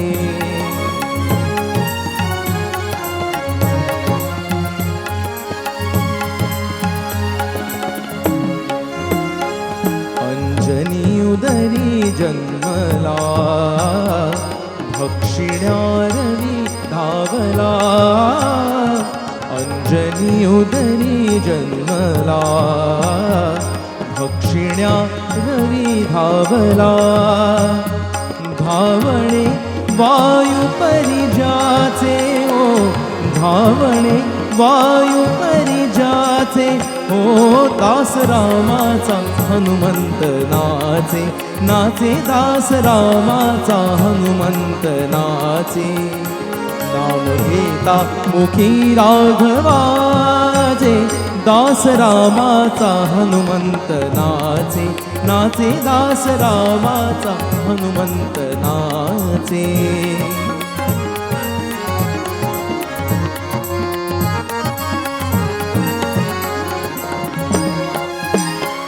रूप में रूप रे घेऊनी तरूपा हे सिंधू रंगुनी रूप में रूप रे घेऊनी हो तरूपा हे सिंधू रंगुनी करुनिया दहन लंकेचे लंकेचे करुनिया दहन लंकेचे दहन लंकेचे हो दास रामाचा हनुमंत नाचे नाचे दास रामाचा हनुमंत नाचे नाम घेता मुखी राघवाचे दास रामाचा हनुमंत नाचे नाचे दास रामाचा हनुमंत नाचे नाचे दास रामाचा हनुमंत नाचे वा बाबूजींनी गायलेलं हे गीत अण्णा जोशी यांनी लिहिलेलं, निळकंठ अभ्यंकर यांनी स्वरबद्ध केलेलं, जयदीपनी आपल्या पुढे सादर केलं. रसिको, पहिल्या गाण्यापासून जे वादक कलाकार दमदार साथ देत आहेत त्यांची ओळख आपण करून घेऊया. माझ्या बाजूलाच संवादिनीतून संवाद साधणारा अथर्व देव, नावातच देव आहे आणि अथर्वही आहे. कीबोर्डची साथ आहे नरेंद्र सकटे आणि पंकज बनसोडे. पखावज नागेश किरवाडकर, पॅड प्रणव कातळे आणि आमच्या सगळ्यांची मोट ज्यांनी बांधलेली आहे, आम्हा सगळ्यांना ज्यांनी एकत्र आणलेलं आहे. आज दुहेरी भूमिकेमध्ये आहेत. तबला वादक तबलाही बोलका करतोय आणि आम्हाला सगळ्यांनाही बोलकं करतोय, गातं करतोय असा विवेक भागवत. ती स्वरबरसात इव्हेंट याचा निर्माता, अनेक कार्यक्रम, विविध विषयांवरचे कार्यक्रम तो सातत्याने अगदी मनापासून मेहनतीनं आणि परिश्रमाने सादर करत असतो. विवेकसाठी आपण अधिक जोरदार टाळ्या वाजवायला पाहिजेत. आपल्याला एकच वाद्य वाजवता येतं. पुढच्या टप्प्याकडे वळताना आणि आणखीन एक महत्त्वाचं नाव, अभिषेक पटवर्धन, ज्यांनी आम्हाला या मंचावर, या स्वरमंचावर येण्याची संधी दिली. अभिषेक आणि प्रशांत ठाकूरजी यांचंसुद्धा अगदी मनापासून मी कृतज्ञता व्यक्त करते आणि पुढच्या टप्प्याकडे वळते. मगाशी मी म्हटलं की सावळ्या श्रीकृष्णाची मोहिनी आपल्यावर फार आहे, नाही का? रसज्ञ, मर्मज्ञ, तत्त्वज्ञ, राजनीतिज्ञ अशा विविध भूमिकेमध्ये वावरणारा असा हा सावळा श्रीकृष्ण, रांगणारा, रंगणारा, रंगवणारा, रमणारा, रमवणारा असा हा श्रीकृष्ण. भारतीय मनाचे दोन चिरंजीव राजे आहेत, एक म्हणजे श्रीराम आणि दुसरा म्हणजे श्रीकृष्ण. त्यांची तुलना त्यांच्या सिंहासनावर दुसरं कधीही कुणीही बसू शकत नाही आणि त्यासाठी त्यांना कुठलीही निवडणूकसुद्धा लढवावी लागलेली नाही श्रीराम आणि श्रीकृष्णाला. हे या दोघांचं वैशिष्ट्य आहे. आणि श्रीकृष्णाने आपल्या भारतीय जनतेला दोन देणग्या दिलेल्या आहेत, एक म्हणजे भगवद्गीता आणि दुसरी म्हणजे बासरी.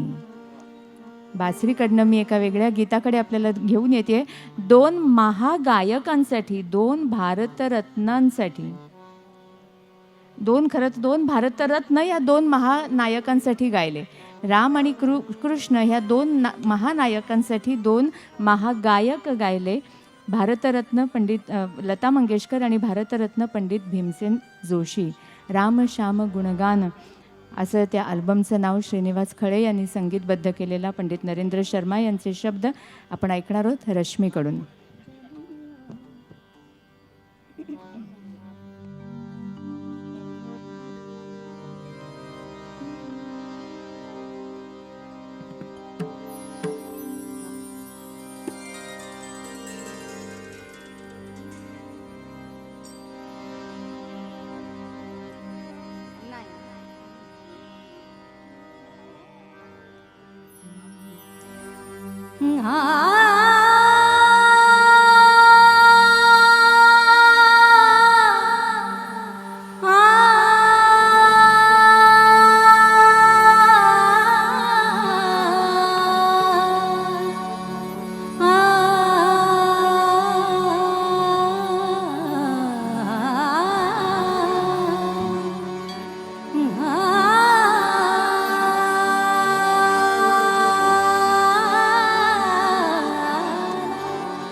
बाजे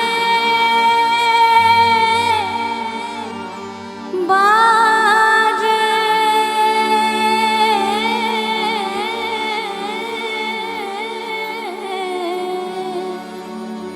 मुरलिया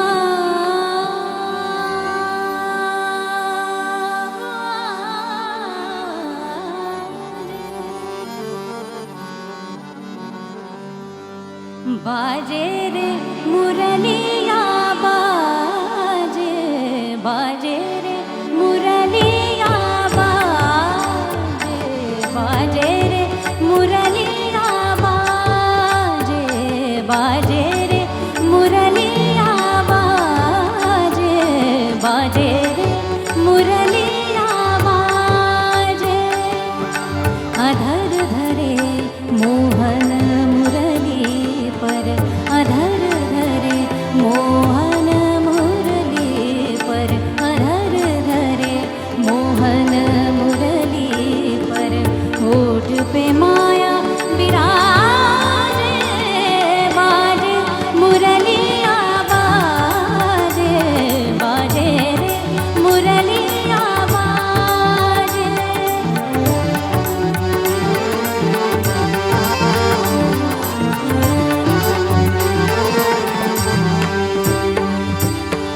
हरे हरे बास की बनी मुरलिया हरे हरे बास की बनी मुरलिया मरम मरम को छुए अंगुरिया मरम मरम को छुए अंगुरिया चंचल चतुर अंगुरिया जिस पर चंचल चतुर अंगुरिया जिस पर कनक मुंदरिया साजे बाजे मुरलिया बाजे बाजे रे मुरलिया बाजे बाजे रे मुरलिया बाजे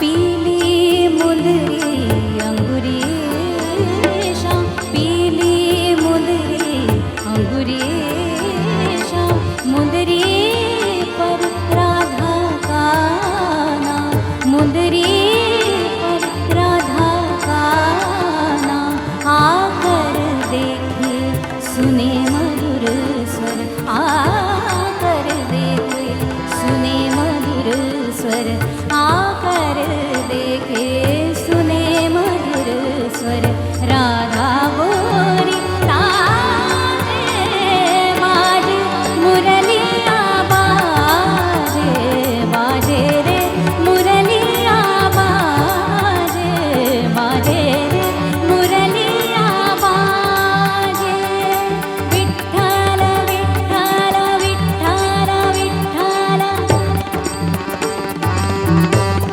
तुम्ही सगळ्यांनी माझ्याबरोबर गजर कराल का? राधा कृष्ण राम सगळे एक रूप आहेत.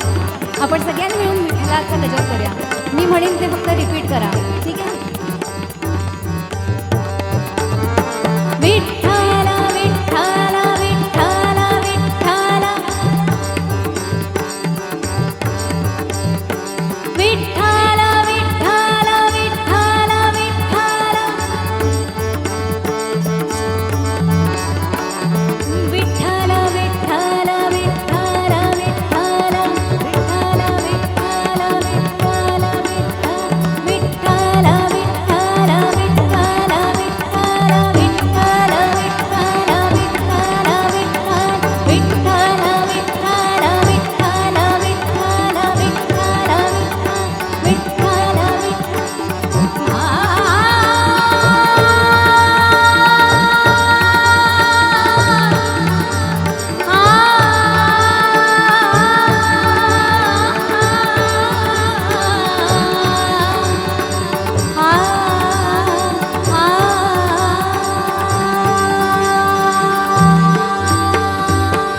रश्मीनी आणि आपल्या या सगळ्या वादकांनी आपल्याला विठ्ठल नामामध्ये अगदी रममाण केलं.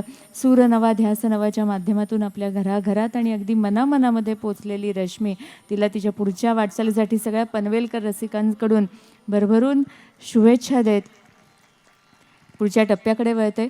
रसिक हो, आजही आपल्या देशामध्ये, जगामध्ये सुद्धा अप्रगत, वनवासी, आदिवासी असा समाज आहे आणि निसर्गामध्ये राहणारा हा समाज जो आहे ना, त्या समाजावर प्राणी जीवनाचा प्रभाव आहे. नैसर्गिक सहज प्रवृत्ती आहे, ते ज्या प्राणी जीवनामध्ये राहतात, निसर्गामध्ये राहतात, त्याचा प्रभाव आहे. त्यामुळे ते प्राण्यांचं अनुकरण करतात. म्हणजे शरीरधारी आहेत, पण प्राण्यांचं, मानव शरीरधारी आहेत, मानव देहधारी आहेत, पण प्राण्यांचं अनुकरण करणं ही त्यांची नैसर्गिक प्रवृत्ती आहे.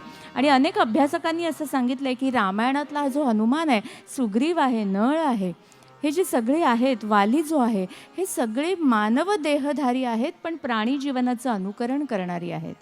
मग काही जण अस्वलाचं अनुकरण करतात, काही शिंग लावतात, काही गाईचं अनुकरण करतात, काही गरुडाचं अनुकरण करतात. जटायू हा त्याच परंपरेमधला आहे.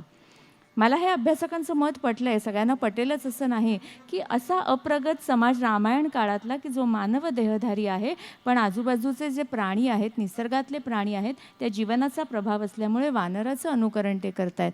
मग ही जी पुच्छ आहे, त्या पुच्छाचं काय, तर त्या संदर्भात असं वाचनात आलं की त्यांच्याकडे 3 आयुधं होती. ते निसर्गात राहणारे, प्राणी जीवनाबरोबर राहणारे. गदा होती त्यांच्याकडे, धनुष्यबाण होता आणि मोठा पट्टा होता. 25-30 हात लांबीचा असा मोठा पट्टा त्यांच्याकडे होता. ते कमरेला गुंडाळायचे आणि उरलेला पट्टा असा खाली शेपटीसारखा सोडायचे. ती त्यांची पुच्छ. आणि त्या पुच्छेनी त्यांनी लंका हनुमानांनी जाळली.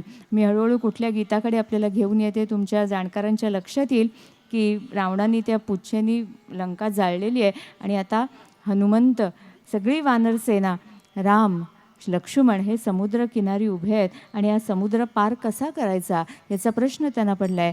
गीत रामायणातलं गीत आहे, ऐकूया जयदीपकडून.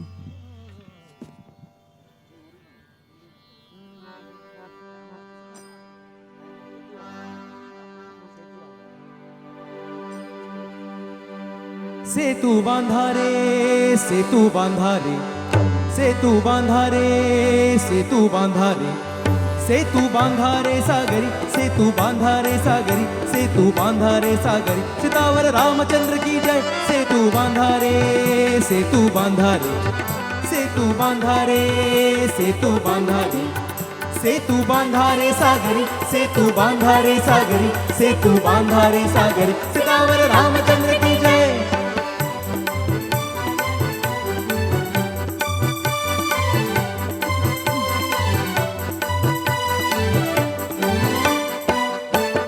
गिरिराजांचे देह निखळुनी, गजांगशाच्या शिळा उचलुनी. गिरिराजांचे देह निखळुनी, गजांगशाच्या शिळा उचलुनी. जळात द्या रे जवे ढकलुनी, जळात द्या रे जवे ढकलुनी. सेतू बंधने जोडून ओढा, सेतू बंधने जोडून ओढा, समीप लंकापुरी. सेतू बांधारे सागरी, सेतू बांधारे सागरी, सेतू बांधारे सागरी, सीतावर रामचंद्र की जय.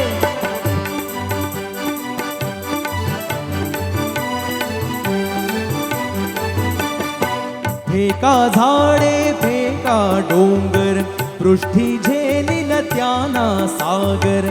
फेका झाडे, फेका डोंगर, पृष्ठी झेलिल त्याना सागर.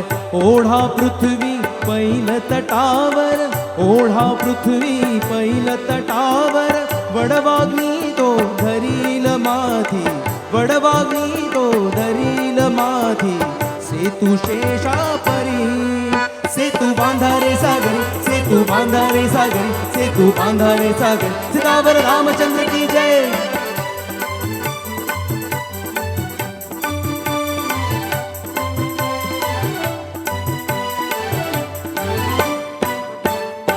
राम भक्तिये दाटून पोटी, शततीर्थांच्या लवल्या पाठू. राम भक्तिये दाटून पोटी, शततीर्थांच्या लवल्या पाठी. सत्कार्याच्या पथिकासाठी, सत्कार्याच्या पथिकासाठी श्रीरामाला असेच घेती, श्रीरामाला असेच घेती वानर पाठीवरी. सेतू बांधारे सागरी, सेतू बांधारे सागरी, सेतू बांधारे सागरी, सीतावर रामचंद्र की जय. सेतू बांधारे, सेतू बांधारे, सेतू बांधारे, सेतू बांधारे, सेतू बांधारे सागरी, सेतू बांधारे सागरी, सेतू बांधारे सागरी, सीतावर रामचंद्र की जय, सीतावर रामचंद्र की जय, सीतावर रामचंद्र की जय. क्या बात आहे. म्हणजे बाबूजी जसं मूळ गीतामध्ये सियावर रामचंद्र की जय नाही आहे, पण बाबूजी प्रत्येक कडव्यानंतर हे म्हणत असत आणि सगळ्या श्रोत्यांना सुद्धा स्वतःबरोबर सामावून घेत असत आणि रामनामामध्ये रममाण करत असत. असे गीत रामायणातलं अतिशय सुंदर असं गीत सेतू बांधारे सागरी. रसिक हो, राम हे एक तत्व आहे, राम हे एक प्रतीक आहे. हे तत्व कशाचं बरं, तर ज्येष्ठांची आज्ञा मान्य करणं हे तत्व. आपण या कार्यक्रमातून राम जाणून घ्यायचा प्रयत्न करणार आहोत. स्वयंवरात अवजड धनुष्य उचलणं म्हणजे काय, अशक्य गोष्टसुद्धा अभ्यासाने शक्य करणं, परिश्रमाने, मेहनतीनं, चिकाटीनं शक्य करणं हे रामतत्व. ऋषीमुनींच्या यज्ञामध्ये जेव्हा दुष्ट प्रवृत्तीने खोडा घातला तेव्हा त्या दुष्ट प्रवृत्तींचा विनाश करणं, सज्जनांना सहाय्य करणं, मदत करणं आणि दुष्ट प्रवृत्तींचा विनाश करणं म्हणजे राम. राजाचं चारित्र्य हे संशयातीत असावं म्हणून केवळ एकाच्या मनामध्ये संशय आला म्हणून पत्नीचा त्याग करणारा, सीतेचा त्याग करणारा असा तो राम. पदस्पर्शानं अहल्येचा उद्धार झाला म्हणजे काय झालं, तर शिळा स्वरूप झालेला समाज आहे. आज सुद्धा आपण बरेचसे जण अर्थकेंद्री आणि आत्मकेंद्री झालेलो आहे. तर अशा शिळा स्वरूप झालेल्या समाजामध्ये चैतन्य निर्माण करणं म्हणजे राम. तर असा हे राम जे आहे ते तत्व आहे. नावाडी काय, शबरी काय, सुग्रीव काय, या सर्वांशी सौजन्यानं वागणारा असा हा राम आहे. आणि राम म्हणजे काय, राक्षसांचं मरण. राम म्हणजे राक्षसांचं मरण म्हणजे राम. तर राम हे तत्व, राम हे प्रतीक आपल्याला जाणून घ्यायचं आहे.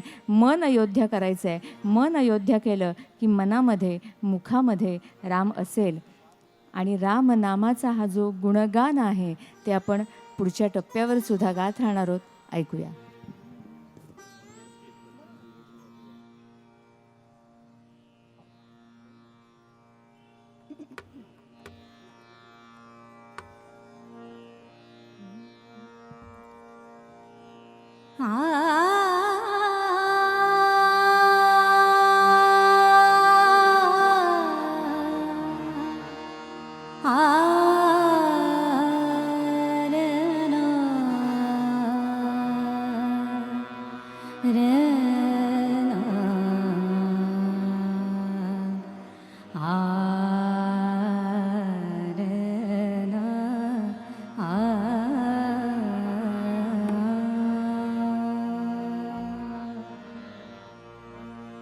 राम का गुणगान करिए, राम का गुणगान करिए, राम का गुणगान करिए, राम का गुणगान करिए, राम का गुणगान करिए, राम प्रभु की भद्रता का, सभ्यता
सगुण ब्रह्म स्वरूप सुंदर सगुण ब्रह्म स्वरूप सुंदर सुजन रंजन रूप सुखकर सुजन रंजन रूप सुखकर राम आत्मा राम आत्मा राम का सम्मान करे ध्यान धरिए राम का गुणगान करिए राम का गुणगान करिए राम प्रभु की भद्रता संभता ध्यान धरिए ध्यान धरिए राम गुणगान करिए राम का गुणगान करिए राम का गुणगान करिए वा, पुन्हा एकदा राम श्याम गुणगान यातलं पंडित नरेंद्र शर्मा यांनी लिहिलेलं अप्रतिम अशी ही रचना रश्मी यांनी आपल्यापुढे सादर केली.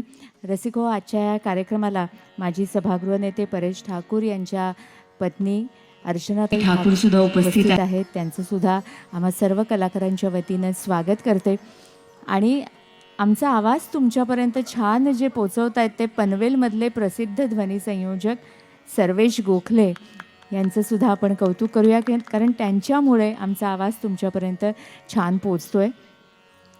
अगदी पहिल्यापासून मी म्हणते आहे की ह्या मूळ रामकथेला अनेक मौखिक परंपरेतून आलेल्या कथांची जोड आहे. रामाचा जन्म झाल्यानंतर कौसल्याच्या बाजूला अनेक दासी होत्या.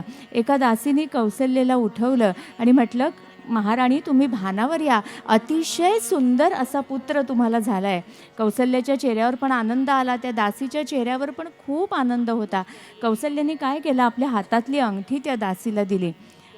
त्या दासीने म्हटलं, ही अंगठी नको मला. कौसल्याला वाटलं इतका आनंदाचा प्रसंग आहे, तिला अधिक काहीतरी हवं असेल म्हणून गळ्यातला रत्नहार काढून दिला. दासी म्हणाली, मला रत्नहार अंगठी यापैकी काहीही नको. कौसल्या म्हणाली, मग काय हवं आहे तुला? तेव्हा ती दासी म्हणाली, मला खरंच अंगठी रत्नहार काही नको, पण या बाळाला मला अगदी थोडा वेळ तुम्ही जवळ घेऊन द्याल का हो? राम ज्याच्यात मन रमतं असा तो राम, बघावंसं वाटत होतं असं ते बाळ होतं. खरं मंडळी, बरेचदा काय होतं, राम सोडून आपण हार घेतो आणि मग जीवनामध्ये हार होते. त्या रत्नहारापेक्षा सुद्धा राम रतन धन पायो असं त्या दासीला वाटलं. पण संपत्तीच्या दासांना मात्र तसं वाटत नाही, जे दासीला वाटलं, जे मीराबाईंना वाटलं. ऐकूया.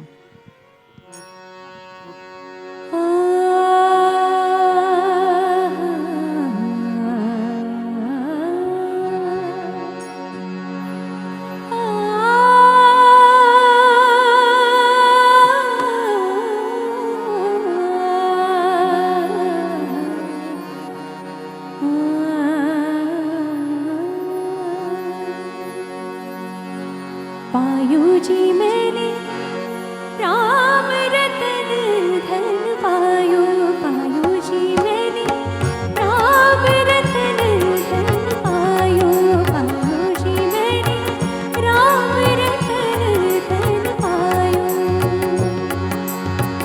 वस्तु अमोलिक दी मेरे सतगुरु, वस्तु अमोलिक दी मेरे सतगुरु, कृपा कर अपनायो, पायो जी मैंने कृपा कर अपनायो, पायो जी मैंने राम रतन धन पायो, पायो जी मैंने राम रतन धन पायो.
मीराबाईंची अतिशय भक्तिपूर्ण, भावपूर्ण, रसाळ अशी ही रचना, तितक्याच भावपूर्ण आणि भक्तिपूर्ण आणि मधाळपणे खरं तर सावनीने आपल्यापुढे सादर केली.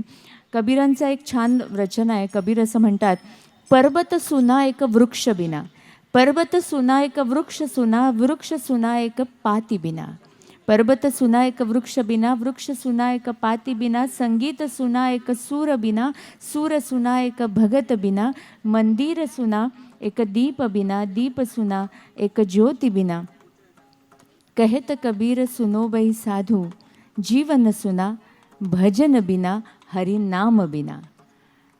नामस्मरण, नाम हे खूप महत्त्वाचं. नामस्मरण म्हणजे काय? नाही मद मोह मत्सर याचं स्मरण. आणि पंढरीच्या वारीमध्ये अखंड नामघोष, नामाचा गजर सुरू असतो. मद मोह मत्सर काहीही नसतं. सगळेजण एकाच पातळीवर असतात. उच्च नीच हा भेदभाव नसतो. आणि त्याचीच अनुभूती आत्ता आपण पुढच्या तुकोबांच्या अभंगातून घेणार आहोत. ऐकूया.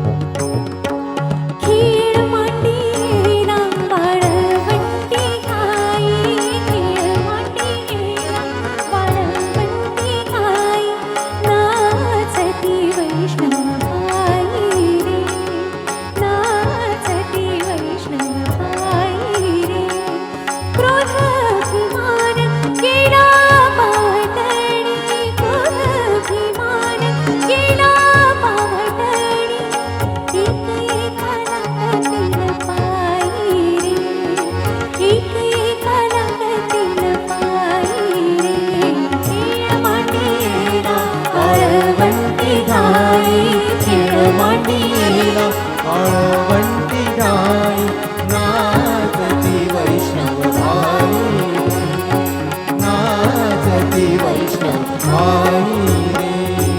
गोपी चंदन उटी तुळशीच्या माळा, गोपी चंदन उटी तुळशीच्या माळा, हार मिरविती गळा, हार मिरविती गळा, टाळ मृदुंग घाई पुष्पवर्षा,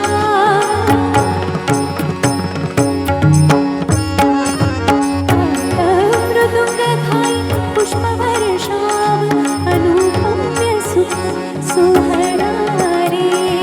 खेळ मातीला वाळवंटी गाई, खेळ मातीला वाळवंटी गाई, नाचती वैष्णव भाई रे, नाचती वैष्णव भाई रे. वर्णाभिमान विसरली आधी, वर्णाभिमान विसरली आधी, एकेका लोटांगणी जाती, एकेका लोटांगणी जाती, निर्मळ चित्ते साधी नवली ते, निर्मळ चित्ते साधी नवली ते, पाषाणा पाझर सुटती रे. खेळ मातीला वाळवंटी गाई, खेळ मातीला वाळवंटी गाई, नाचती वैष्णव भाई रे, नाचती वैष्णव भाई रे. होतो जय जयकार करसत पर, मातले हे वैष्णव वीर रे. होतो जय जयकार करसत पर, मातले हे वैष्णव वीर रे. तुका म्हणे सोपी गेली पाय वाट, तुका म्हणे सोपी गेली पाय वाट, उतरावया भवसागर रे. खेळ मातीला वाळवंटी गाई, खेळ मातीला वाळवंटी गाई, नाचती वैष्णव भाई रे, नाचती वैष्णव भाई रे, नाचती वैष्णव भाई रे.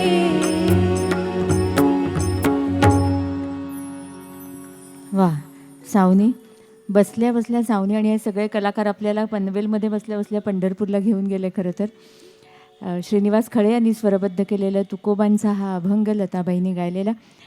अगदी शेवटच्या टप्प्याकडे वळताना पुन्हा एकदा माननीय आमदार प्रशांतजी ठाकूर, तसंच सभागृह नेते परेशजी ठाकूर, अनिल भगत, अभिषेक पटवर्धन आणि सगळे रसिक या सगळ्यांबद्दल मी दीपाली केळकर अगदी मनापासून कृतज्ञता व्यक्त करते. आणि शेवटच्या टप्प्याकडे आपण वळणार आहोत. अनेक शतकं लोटली, यापुढे सुद्धा अनेक शतकं लोटतील, पण राम नाम हे चिरंतन राहील. राम नामाची गोडी ही कधीही कमी होणार नाही, उलट ती अधिकाधिक वाढत जाणार आहे. म्हणून तर एका हिंदी कवीने म्हटलं आहे, राम तुम्हारा चरित स्वयं ही काव्य है. राम तुम्हारा चरित स्वयं ही काव्य है, कोई कवी बन जाए सहज संभाव्य है. तर रामदास स्वामींनी इतकं छान वर्णन केलं आहे. त्यांनी असं म्हटलं आहे, कथा शंकराची कथा पार्वतीची, कथा शंकराची कथा पार्वतीची, कथा कौरवा पांडवा माधवाची, कथा मोरयाची कथा कार्तिकाची, समस्तांमध्ये कथा गोड राघवाची.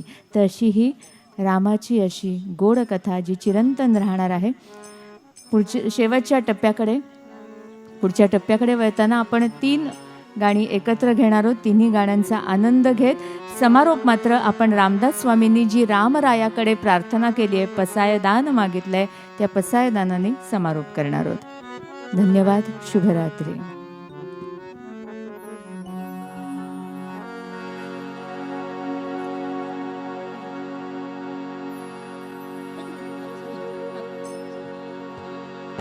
विठूचा गजर हरिनामाचा झेंडा रोविला, विठूचा गजर हरिनामाचा झेंडा रोविला, विठूचा गजर हरिनामाचा झेंडा रोविला.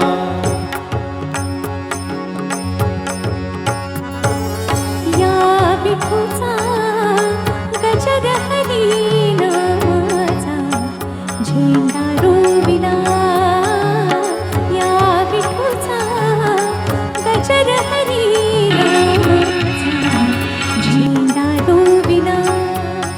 या संतांचा मेळा गोपाळांचा झेंडा रोविला.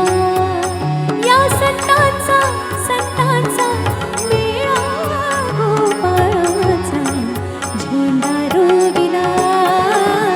या विठूचा गजर हरिनामाचा झेंडा रोविला.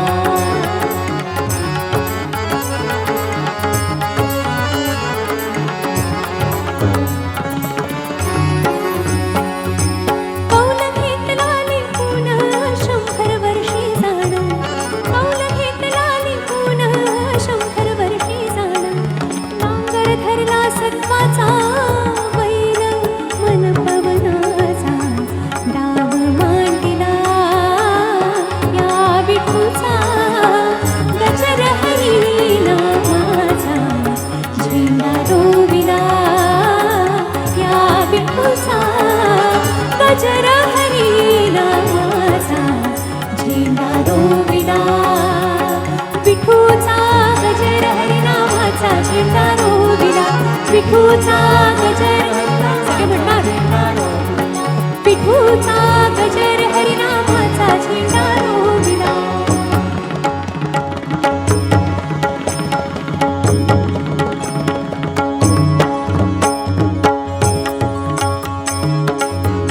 आनंदाचे डोही आनंद तरंग, आनंदाचे डोही आनंद तरंग. आनंदाची अंग, आनंदाची अंग, आनंदाची अंग, आनंदाची अंग. आनंदाचे डोही आनंद तरंग, आनंदाचे डोही आनंद तरंग.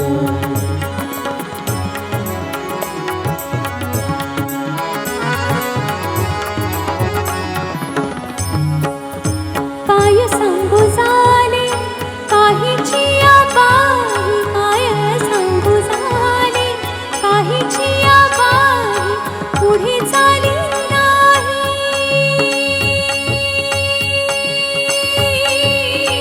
पुढे चाली नाही.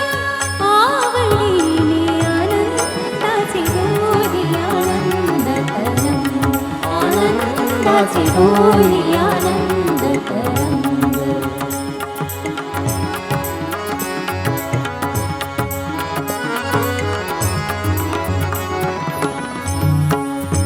तुका म्हणे तैसा होतला कसा तुका म्हणे तैसा होतला कसा अनुभव सरिसा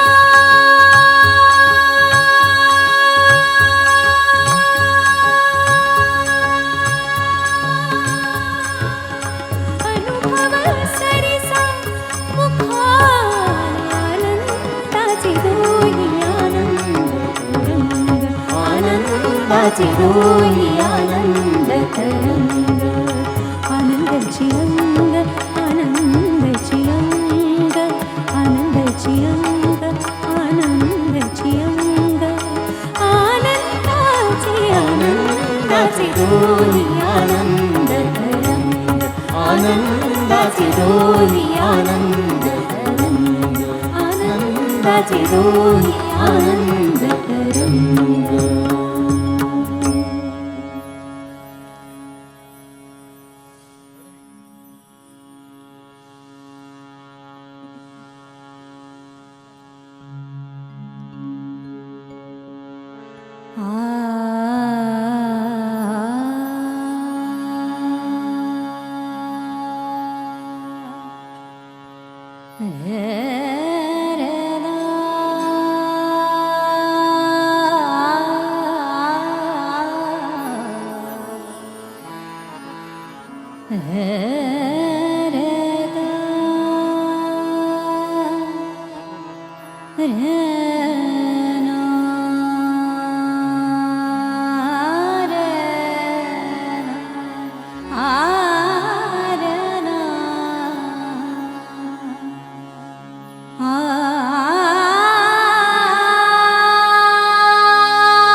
कल्याण करे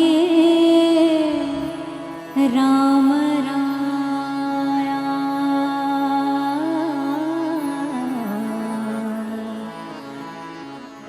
कल्याण करे राम राया राम राया कल्याण करे राम राया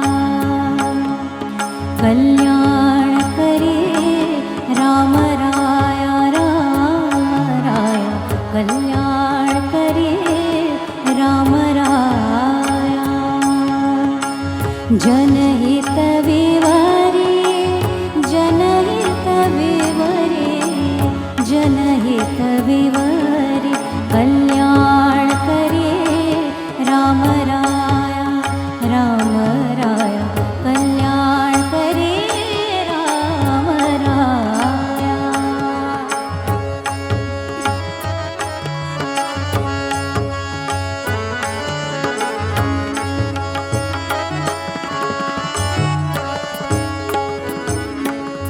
तळमळ तळमळ होतची आहे होतची आहे तळमळ तळमळ होतची आहे होतची आहे हे जन हाती धरे दयाळा कल्याण करे राम राया राम राया कल्याण करे राम राया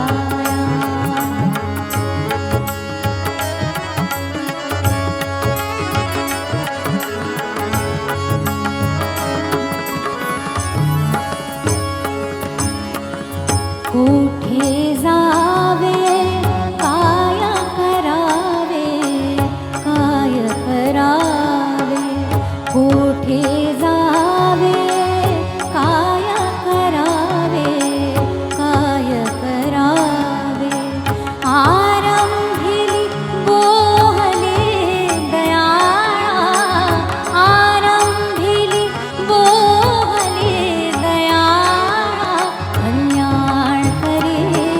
राम राया राम राया कल्याण करे राम राया.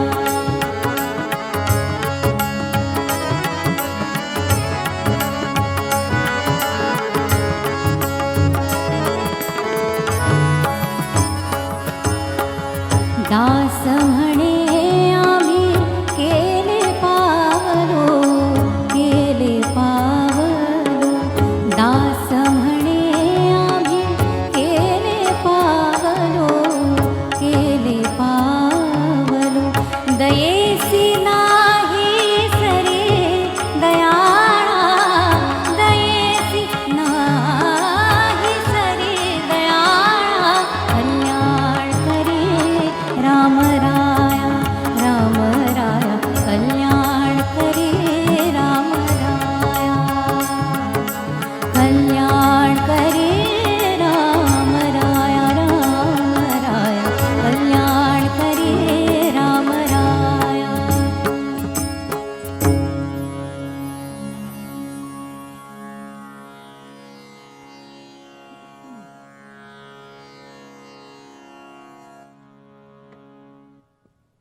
हॅलो.